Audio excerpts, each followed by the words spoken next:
நாளென் செய்யும் வினிதானென் செய்யும் என நாடி வந்த கோளென் செய்யும் கொடுங்கோற்றென் செய்யும் குமரேசர் இரு தாளும் சிலம்பும் சதங்கையும் தண்டையும் சண்முகம் தோளும் கடம்பும் எனக்கு முன்னே வந்து தோன்றினே. உலகமெங்கும் வாழ்ந்து கொண்டிருக்கும் ஸ்ரீ குபேரன் டிவி நேயர்களுக்கு சைதை ராஜாவின் அன்பான வணக்கங்கள். நாம் இப்பொழுது இந்த எபிசோடில் வார ராசி பலன்கள், அதாவது ஜனவரி 30 முதல் பிப்ரவரி 5 வரை உள்ளடக்கிய நாட்களுக்கு வாக்கிய பஞ்சாங்க அடிப்படையில் கிரகங்கள் எப்பேற்பட்ட பலனை வழங்கப் போகிறது என்பதை ஒவ்வொரு ராசியாக பார்க்கலாம் வாங்க. இந்த வாரம் முழுவதும் வளர்பிறை நாட்கள், அது மட்டும் இல்லைங்க, 5/2/2023 பௌர்ணமி திதி வருகிறது. வாங்க ராசிக்குள் செல்லலாம். தனுசு ராசிக்கு இந்த வாரம் எப்படி இருக்க போகுது? ராசிநாதன் குரு பகவான் 4ஆம் இடத்துல இருக்கிறார். ராசியில் 7க்கும் 10க்கும் உடைய புத பகவான் ராசியில் வந்து அமர்ந்திருக்கிறார். அப்போது உங்களுக்கு எல்லா நிலைகளிலும் அற்புதம் அப்படின்னே சொல்லலாம். 7ஆம் இடத்து அதிபதி ராசியில் வந்து உட்கார்ந்துருக்காருன்னு சொன்னால் கணவன் மனைவி ஒற்றுமையை அதிகரிக்கும், நண்பர்களால் ஆதாயம். 10ஆம் இடத்து அதிபதியே புதன் தான், அவர் ராசியில் இருக்கிறார். அதையும் தாண்டி 10ஆம் இடத்தை குரு பகவான் பார்க்கிறார். அப்போ தொழில் உத்தியோகம் எப்படி இருக்க போகுது இந்த தனுசு ராசிக்கு அப்படின்னு பார்த்தீங்கன்னா, இந்த புதுசாக வேலைக்கு முயற்சி பண்ணுறாங்க இல்லையா, பத்திரிகை துறை, மீடியா துறை, இல்லை நீங்கள் வந்து எந்த டிபார்ட்மெண்ட்டில் வேலைக்கு ட்ரை பண்ணுறீங்களோ அந்த வேலை வாய்ப்பு உங்களுக்கு கண்டிப்பாக கிடைக்கும். ஏற்கனவே வேலையில் இருக்கிறவங்களுக்கு ரொம்ப சிறப்பாக கௌரவமாக சந்தோஷமாக வேலை பார்ப்பீங்க, மற்றவர்களால் பாராட்டப்படுவீர்கள் அப்படின்னு சொல்லலாம்.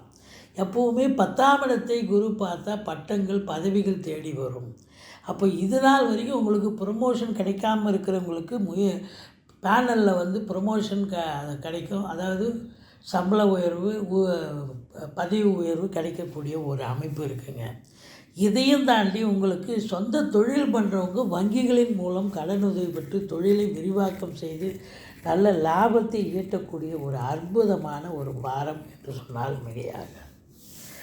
அடுத்தது 2ஆம் இடம் என்று சொன்னால் 2ஆம் இடத்தில் சனி பகவான் இருப்பது சிறப்பு. பொருளாதார வரவை காட்டுகிறது, குடும்பத்தில் மேன்மையை காட்டுகிறது. இருந்தாலும் 9க்குடைய சூரியன் அங்கே இணைஞ்சிருக்கிறார். ஆக்சுவலாக பார்த்தீங்கன்னா சூரியன் சனி பகை கிரகங்கள்.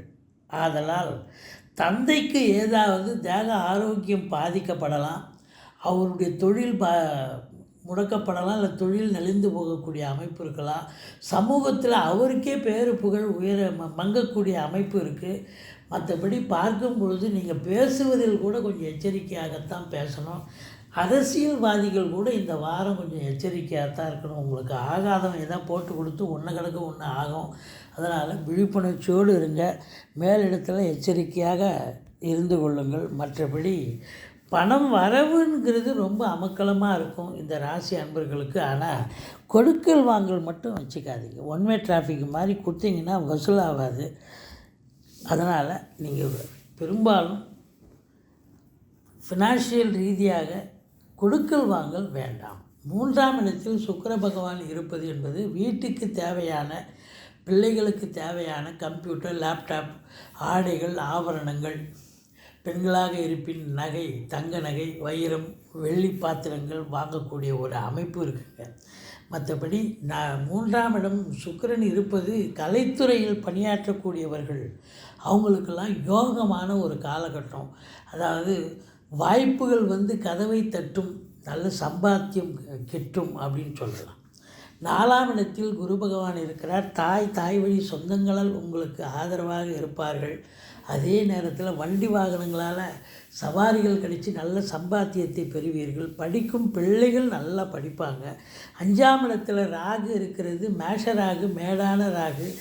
அதாவது பூமி, வீடு சம்பந்தப்பட்ட விஷயங்கள் உங்களுக்கு ஆதாயமாக இருக்கும். ஆனால் உங்கள் பிள்ளைகளுக்கு ஏதாவது இடர்பாடு வரலாம், இல்லை நீங்கள் வாங்கி வச்சுருக்கிற சொத்து பத்தில் ஏதாவது சொத்து தகராறு, வரப்பு தகராறு, வாய்க்கால் தகராறுன்னு ஏதாவது வரக்கூடும். குலதெய்வ வழிபாடு செய்யுங்க. மற்றபடி குறை ஒன்றும் இல்லை. கணவன் மனைவி ஒற்றுமை அதிகரிக்கக்கூடிய ஒரு நிலை. திடீர் அதிர்ஷ்ட வாய்ப்புகள் கூடும். வாரிசு இல்லாத குடும்பங்களுக்கு உங்களை வாரிசாக நியமித்து அவங்களுடைய சொத்து பத்து நகலட்டு லிக்விட் கேஷ் உங்கள் பெயருக்கு மாற்றி எழுதக்கூடிய விபரீத ராஜயோகம் ஒரு சிலருக்கு அமைகிறது. 11ஆம் இடத்தில் கேது இருந்து சனி பார்வையில் இருப்பதால் மூத்த சகோதரத்துக்கும் உங்களுக்கும் கருத்து வேறுபாடு வரும். லாபங்கள் பெரிய லெவலில் இருந்தாலும் அது ஒரு சிலருக்கு ஏற்றளவில் இருந்து வருவதற்கு கலெக்ஷன் ஆகிறதுக்கு காலதாமதம் எடுக்கும். மற்றபடி உங்களுக்கு பார்த்திங்கன்னு சொன்னால் ஆன்மீகத்தில் அதிக நாட்டம் இருந்து தான தர்மங்கள் செய்வீர்கள். கோயில் குளங்களுக்கு போயிட்டு வருவீர்கள். செலவினங்கள் அப்படின்னு பார்க்கும்பொழுது ஒரு சிலருக்கு சுப செலவும் ஒரு சிலருக்கு அசுப செலவும் சேர்ந்தே வரக்கூடிய ஒரு அமைப்பு. இந்த தனுசு ராசிக்கு 3ஆம் தேதி பிப்ரவரி 3, பிப்ரவரி 4, பிப்ரவரி 5 இந்த 3 நாள் சந்திராசிரம நாளாக வருவதால் எச்சரிக்கையோடு இருங்க. மற்றபடி இந்த தனுசு ராசிக்கு நீங்கள் வணங்க வேண்டிய தெய்வம் முருகப்பெருமானை வணங்குங்கள். கந்த சஷ்டி கவசம் சொல்லுங்கள். ஈஸ்வரனை போற்றுங்கள். வாழ்க்கை வளமோடும் நலமோடும் அமையும். ஸ்ரீ குபேரன் டிவியை பார்த்தமைக்கு நன்றிகள். மேலும் இது போன்ற தகவல்களை தெரிந்து கொள்ள ஸ்ரீ குபேரன் டிவியை சப்ஸ்கிரைப் செய்யுங்கள். மறக்காமல் பெல் ஐக்கானை கிளிக் செய்யுங்கள்.